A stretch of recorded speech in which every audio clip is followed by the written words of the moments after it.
Assalamu alaikum dear students. I am your chemistry teacher. Here you can see a textbook of chemistry which is for class 8 and ninth both. So first of all you should note down the course content for your midterm examination.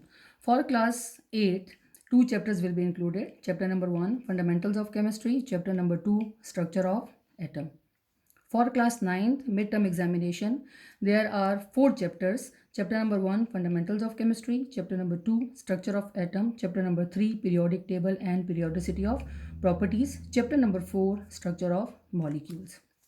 Now open your book on page 2 of your book. So from here we starting chapter number 1, that is Fundamentals of Chemistry. As you know that chemistry, it is the basic branch of science. So first we should know what is science. The word science is taken from the Latin word scientia, which means to know. So according to the definition, it is defined as it is the systematized knowledge based on observations and experiments, means both the theoretical work as well as the practical work. Now we discuss the definition of chemistry. It is the branch of science which deals with the study of matter, its composition, properties, changes in it, and laws and principles which govern these changes. So, this is the definition, but we must elaborate the definition of chemistry. What does these words mean? Now, chemistry, as it is the study of matter, so first you should know about what is matter.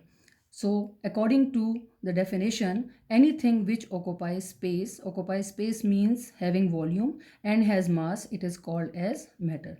So, in this universe, all the living and non-living substances, all of them, they are matter. Then the composition of matter, so the word composition means in Urdu banawat. So different types or different kinds of matter are made up of different components, so that's why there is a great variation in their composition. Then properties are of two types: physical properties and the chemical properties. Physical properties are those which we can observe by means of our five senses. For example, we can easily observe the color of a substance, odor of a substance, taste of a substance, or softness and hardness of a substance. So all these are the physical properties, while the chemical properties are related to the chemical reactions in which some substances react together and the formation of new products occur. Then we come to the changes. So similarly, the changes are of two types. These are the physical changes and the chemical changes. Physical changes in which a substance they retain their original characteristics and cannot change into another form. For example, melting of ice as well as the formation of uh, ice from liquid water. Then the chemical change, if we observe the rusting of iron or the burning of wood, these are the chemical changes.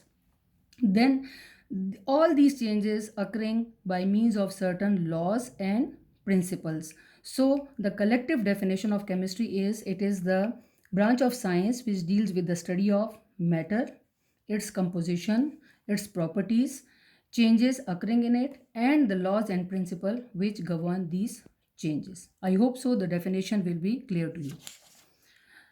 Now, come to the origin of chemistry. Before starting in detail, we must know about the origin of chemistry. The word chemistry is derived from Arabic word alchemia, which means art of transformation. This is just for your knowledge. What does this word mean? Okay. Now, according to your book, there is little bit reference of the history of chemistry is given. So here we starting from it. The science of chemistry, it is flourished and grew up in the early civilizations from Egyptian period, Greek period, and the Roman periods. These were the first scientists who did a lot of work in the field of chemistry.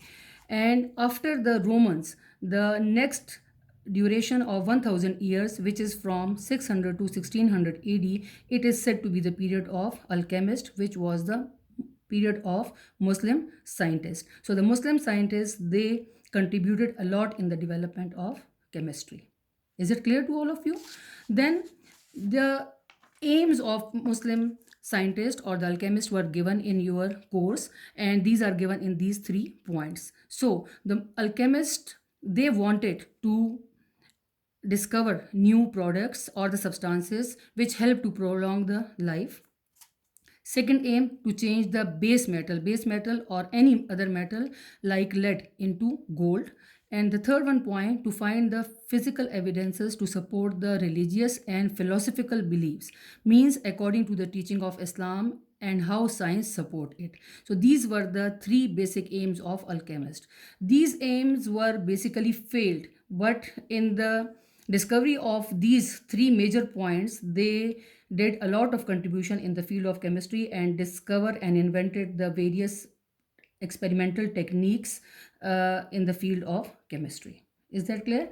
Now, the 4 Muslim scientists which are given in your course, and these are Jabir ibn Hayyan, Al Razi, Al Biruni, and Ibn Sina. So, this is enough for today. So, you must read the first 2 pages of your book, and inshallah, we will start the Muslim scientist in the next lecture in detail. Thank you.